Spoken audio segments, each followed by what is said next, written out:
Так, assalomu alaykum tuğanlar, qandaysыздар? Sizler менен bir жақсы, bir пайдалуу нерсени бөлүшейин деп турам. Hyundai Solaris арткы колодкасы эртең мененде бери чурулдай бергенден азыр бир табакалга салып ачтым, кыргызча кылып элечи. Мен ойлодум эде ошо колодканын эмеси калбай калса керек деп. Көрүнүп атабы колодка. Причина башка жагынан болуп чыкты.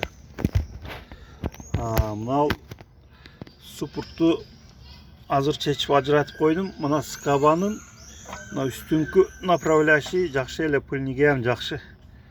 Мына астыдагысы мына көрүнүп атабы. Ушул калбай калыптыр.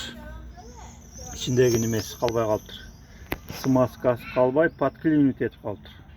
Ошон үчүн мына чурулдаганы ham ошодон болуп, колодканы бир жагын жеп жүрө берген да. Ошо туугандар, азыр мынаны ачып, азыр мына эме менен жуам азыр.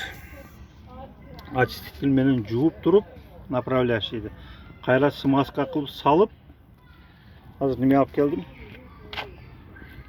Жаңы колодка алып келдим. Азыр колодканы коюп, буюрса ордуга кайра катырып коем.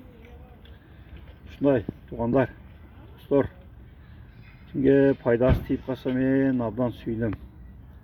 Таныш билиш водительдер менен бөлүшүп койгула. Акчаны эконом кылышты үйрөнөлү туугандар. Ушул көп деле бир 17 ключ менен эле 14 болсо болду экен.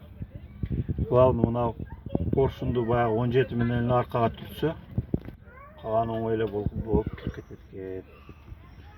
Ошол туугандар.